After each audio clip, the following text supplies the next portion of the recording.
Hello, bridge builders! I'm here with some exciting news. The first volume of interviews is now available on Amazon.com. The link can be found at eatlunchandboardgame.com. I promise that all proceeds from sales of this book will go right back into this podcast and channel.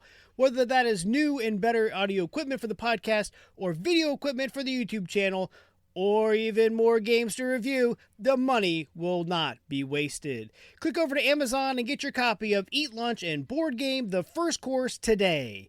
And thank you for supporting the show. As I was walking through the vendor hall at Geekway to the West this past May, I came across Mythica Gaming. They are a small game publisher that also runs a shop, aptly named Game Night, on the outskirts of Peoria, Illinois. I met one of the owners and the lead game designer, Jimmy Sanders. He and I talked geeky gamer stuff, as you would expect, and during my perusing of his wares, a few of his games, well, they found their way into my bag. Dueling Dice was one of those games. In Dueling Dice, you're trying to complete a specific combination of dice results to match your goal cards.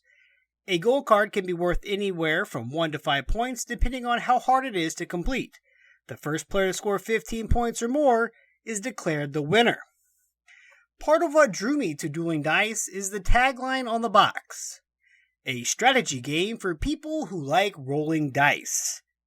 Well, I like rolling dice, but dice do not like me rolling them, so this game ought to be interesting.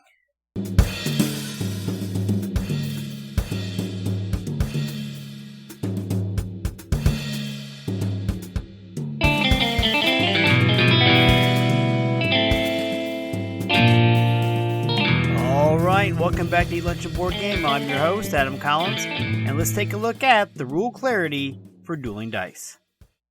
The rule book is one 8.5 by 11 sheet of paper folded in half, making a total of 4 pages. The rules of the game are quite clear. I do wish, however, that they'd covered a complete set comprised of 5 rounds. Why? Time to explain to newcomers. This is the game's biggest setback. It's the largest hurdle. Explaining Dueling Dice can take 15 minutes or more. Complexity, though, is not the issue. Iconography is not the issue. It is just the concept of the game. I explained this game to my son in about 5 minutes. It took a little longer with the wife, but both of them have a working knowledge of dice games such as Roll For It. However, at work, it seemed like no one was grasping what I was trying to tell them. I think that my coworkers were also a little intimidated by the polyhedral dice. Then, we just played the first set, and BAM! It was all clear. So my advice, just play an open hand set with everyone so that it clicks much, much faster. To prove this, I recently showed this game to my sister and brother-in-law. I taught it with the open hand method I just explained, and they got it perfectly. Gameplay. To set up, place the community board in the middle of the table and dump out all the white community dice onto their corresponding spots on the board. Each die has its own space: D4, D6, D8, D10, and D12. Each player then selects a color of dice in the matching player board. Shuffle the goal cards and place the stack on the draw spot on the community board. Boom! Setup is now complete. Now it is time to play a set. A set consists of 5 rounds. There are 5 circles on your player mat, and each one will contain a dice at the end of this set. At the start of each set, each player then draws 3 goal cards from the top of the deck. Up to 2 may be discarded, and you draw back up to 3. These are your 3 goals. The object here is to try and get the goal cards to work together. For example, one goal card could say that it needs a colored D12 to be a 6 or lower, and another goal card could need a D12 that is odd. This could be the same die. For instance, a colored D12 with a 1, 3, or 5 would fit both cards. Once all players have discarded and redrawn, each player then selects one of their colored dice and 1 community die from the middle of the table. When ready, all players roll simultaneously. The player whose colored die roll is the highest value picks first.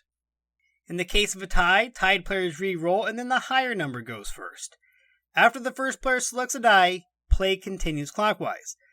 When picking, the active player can choose either the colored die that they rolled or any white community die, not just the one that they rolled. If my colored die came up 10 and I rolled a d4 as well, I could still take my opponent's community d12 that they rolled, which came up, say, a 7. It still fits the requirement of that odd number I was looking for, but just not the colored die under 6. Every player must take one, and only one, die each round, whether they want to or not, whether it benefits them or not. This is where some strategy comes into the game. What die can you make use of? And if you can't use any of them, well, tough noogies. You must take one. Once a die is chosen, it is then placed on the player's mat with the results still showing. Be careful not to let the die change numbers. Once each player has selected a die, all unselected community dice are put back on the board. All unselected colored dice are returned to the appropriate player and the next round starts. You can keep rolling the same colored die every time if it just won't come up to the number you need, just like I do. After 5 rounds, every player shows which gold cards they were able to complete, and those are flipped face up and score for the point value. The ones that were not completed are then discarded with no penalty. The game ends when the first player scores 15 or more points, and in case of a tie, the tied player with the fewest completed gold cards is declared the winner. Replayability. With 92 gold cards, I feel that the replayability is strong in this game. The rules do state that if all gold cards have been gone through and discarded, shuffle them and continue playing. I can only imagine that this would happen at a higher play count. Games of 3 or 4 players, well, we usually only use about 2/3 of the deck. Components. The player boards are a bit flimsy and might wear some, but they're not handled too much. The community board is a nice thick chipboard. The 92 gold cards are small, but of very nice quality. They're a bit hard to shuffle, but I'm okay with that, as they will stand up to some repeated use. I cannot see any need to sleeve them. The iconography is easy to read. The 4 sets of colored dice are all of good quality. My only complaint, though, in that is that the yellow dice can be a bit hard to read, but that is such a minor thing. Mythica Gaming has made a great game. Lunchtime potential. Well, I think I'll paraphrase my coworker after we finished our first game of dueling dice at the office. Quote, this game, next week, again please. End quote. We were pressed for time to get that first inaugural game in, but I have no doubt that we can get future games in under 60 minutes. I have had the other 2 coworkers who played in that inaugural game ask that we play it again and tell me how much they liked it, which was a lot. Dueling dice should be playable over lunch hour, no problem. Artwork. There's no real artwork to the game, so we'll talk about the iconography and graphic design by Megan Callison and Walter Stevenson. It works very well, yet as I mentioned, this is where most people get tripped up at the start. The dice on the gold cards are either white, meaning any color, or colored, meaning a player's specific color. The dice might have a number with a positive or negative symbol, meaning equal to or higher, or equal to or lower, or it might even say even or odd. These are the main symbols on the gold cards. Each of the polyhedral dice are also represented differently. The other type of symbol might be a circle that has a number and then the word any dice. This means you can roll any dice and have that number as a result. A 4 any dice could be any dice that has a 4 on it. The D4 all the way to the D20. White or colored. These gold cards typically, though, require 2 or 3 specific die results to complete them. The player mats have a lot of information on them. At the top, each of these iconographies is explained as well. Each point value card has a different color that makes it easier to tell them apart.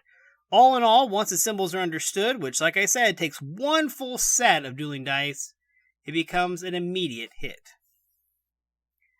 Other. The game comes ready to play 4 players out of the box. yet the game can play up to 8 players as there are 8-player mats, but there are only 4 sets of colored dice.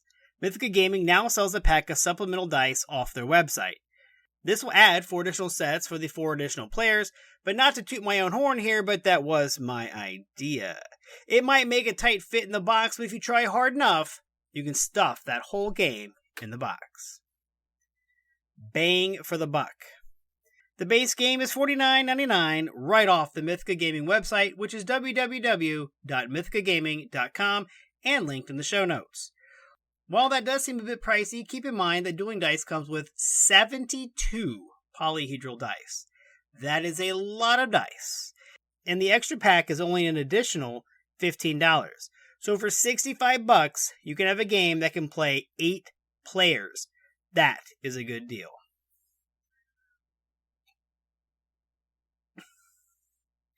Summary. Sadly, I think Dueling Dice has made Roll For It obsolete for me. I have never played a game before and thought after just one play, I don't need to play a different game again. I love Roll For It. I have taught so many people how to play, and so many people have purchased Roll For It because of me. Well, I hope that those same people purchase Dueling Dice. It adds more strategy with the hidden knowledge and higher player counts that makes the game even better. There's more dice to choose from, and that's never a bad thing. Can you figure out what the other players need? If so, don't roll that die. Trying to link your cards together in one set to maximize your dice feels like you've really accomplished something. In one game, I made a huge comeback over the Sun when he was at 12 points, and I had played it safe up until that point. I linked all 3 of my cards together, was able to score 9 points, bringing me from 7 to 16. Then there are the other times I just need my color die to roll an odd number, and in all 5 turns, well, it was even every time. There is luck, yes, but as the box says, Dueling Dice truly is a strategy game for people who like rolling dice. I'm always looking for more games that are lunchtime friendly and appropriate. Go to my website and suggest one, just like listener Kev Kahn did, who suggested Wits and Wagers from a few weeks ago. It was a great lunchtime game that was an instant hit with my coworkers. Leave your suggestion and I will try to obtain a copy and play it, then give you a shout out like Kev Kahn. Again, you can leave that at podinbox.com/eatlunchandboardgame in the chat section. I will monitor the chat section, and also I will be answering questions if you ask any. As usual, you can reach out to me at www.eatlunchandboardgame.com, facebook.com/groups/eatlunchandboardgame, podinbox.com/eatlunchandboardgame. Don't forget to rate and leave a review wherever you listen. And remember, board games build bridges.